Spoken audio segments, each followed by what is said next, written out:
Hi, welcome. This is Dear Aunt Susan, Advice on Being Human. And today, what we're going to talk about is how meditation is actually easier than you think. And just a few seconds, I want to tell you who I am and why I'm qualified to tell you about this. My name is Susan Patang. I'm a life coach. I'm a certified life coach. I own the Quiet Zone Coaching. And I teach women the life skills that they need to deal with stress, deal with frustration, deal with other people's drama, and just the general BS of life so they can wake up happy in the morning. We all want to just wake up happy in the morning, right? So if that's something that you would like to do, go to www.thequietzonecoaching.com. You can read all about it, contact me there. So let's just get right into our meditation talk. So meditation is not necessarily what you think. Yes, you can sit quietly for as long as you want with your eyes closed, relax your body, breathe deeply, focus on your breaths, count your breaths.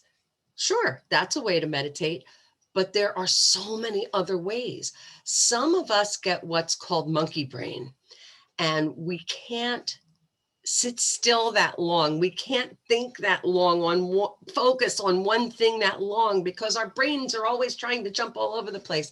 And that's one of the things about meditation. What it's meant to do is to help you teach your brain to focus, to be in the moment. Meditation is the grandfather of mindfulness, and that is a super important skill to have for managing stress and drama and BS in daily life.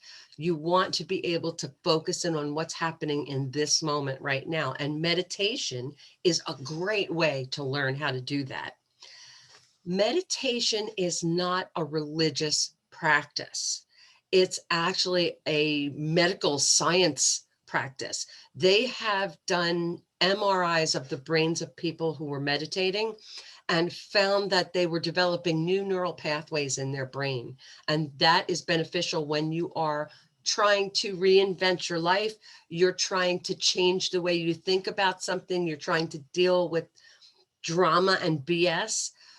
You need to be able to develop those new neural pathways so that you don't go back to your old learned habits and the old neural pathways like knee-jerk reactions. You want to create a new way of doing things.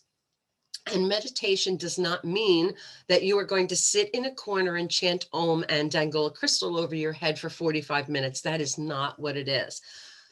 There are a lot of religions who use meditation as a tool, but there are a lot of religions who have activities that mimic meditation and create the same effect.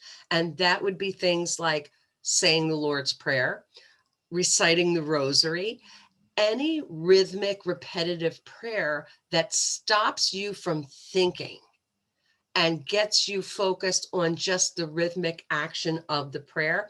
That's a form of meditation, which you might not know. So no, it's not woo-woo. It's not crystals dangling and bells ringing and stuff like that, unless you want it to be. But you don't have to spend 45 minutes a day doing that, 5 or 10 minutes a day. That's it. Okay. So let's talk about some different ways that you can meditate other than sitting in a corner and breathing and paying attention to your breath, because not all of us can do that, right? So what I recommend people do is use your different senses, and you don't have to do the same thing every day. Use your sight, use your touch, use your hearing. You can even use taste and smell. So one thing of really great substitute when you're meditating is to focus on a candle. Okay. This is awesome. I will light, there are all these candles back here behind me, and I love to light them just to have the flickering soft light. And if you just take 5 or 10 minutes a day and pay attention to that candle flame and stop thinking, that's the secret, is to stop the spiral of thoughts. Okay. Just focus in on that candle flame, what it looks like, what it's doing, how it's behaving. The biggest thought you should be having is, isn't that beautiful? Okay. And if you find yourself, your mind starting to wander, that's okay, because that's going to happen. Bring yourself just back to that candle flame. I actually made these out of clay. And I'm sure if you're creative that you can do something like this too. These are just little meditation coins. Okay. I call them mindfulness coins. By the way, if you want some of these, I sell them on my website. They're really cheap. They're handmade, and I just look at the color patterns. What does it look like? What does it feel like? What colors are in here? Because they're not all smooth. Some of them they're all different thicknesses, and they're meant to be that way so that they feel different in your hands. Another thing that you can do is you can just pick anything up. Here we go, off your desk. I just picked up my hair clip. Okay. And you can see it's got a busted tine on it. I look at it, look at the pattern. What does it feel like? What is it used for? How is it made? You stop that spiral of thoughts. Okay. You can do that with just about anything that's sitting on your desk, like a highlighter out of my pencil cup. Another thing you can do is soft touch. Okay. So I bought this thing last Christmas. This is amazing. So you put this on your head and it gives you a scalp massage, and oh my God, that feels so good. It just feels really great. Soft touch. Another thing that you can do that's a soft touch is take your finger and just trace the outline of your hand. Try this. Okay. And just focus on the way that feels. Close your eyes if you want to. Oh my God, that feels so good. Or just running your fingers. That's a burn. Don't worry about that. Just run your fingers over the back of your hand. That actually feels really good. Try it. See how it feels. Another thing that you can do is use your sense of smell. I would demonstrate taste, but I'm on a diet. So if you're on a diet, don't do that. But this is a lavender cream. And I use it on my hands and my face. This is my magic miracle cream, which I've been putting on my burn. Healed it right up. And oh my gosh, it smells so good. Just focus on the smell. Focus on touch. Focus on sight. Focus on hearing. Go to another YouTube channel.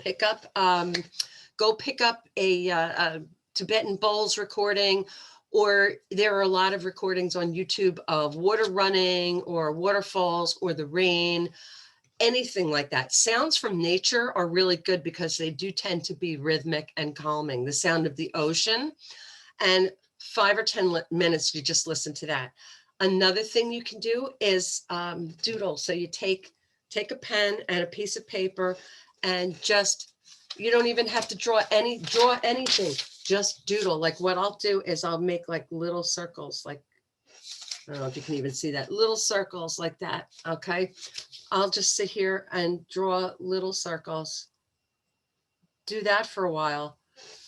And more and more and more little circles. And it doesn't have to be a pattern. You don't have to be an artist, but you're drawing little circles. You're focusing on the act of drawing, that small rhythmic thing.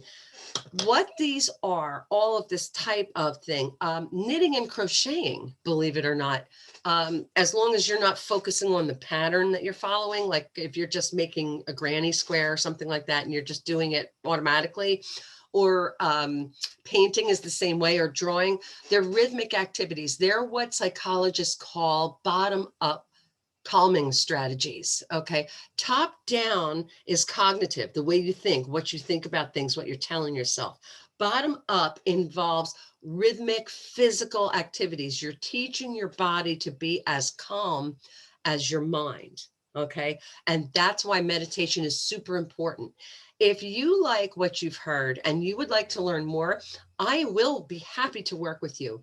You can go to my website. It's www.thequietzonecoaching.com. If you want to check out these cute little coins that I sell for meditation, that's awesome. Also, I have a free session for you that I'd be willing to give you. It's called an Essential Life Skills Diagnostic Session. And what we'll do is we'll sit down, a real coaching session. We'll figure out what's going on in your life that's keeping you from waking up happy in the morning, and what the number one strategy is that you can use to start waking up happy in the morning. And I do that for free. So go to my website. Again, that website address is www.thequietzonecoaching.com. Until next time, you have a wonderful, awesome, amazing day.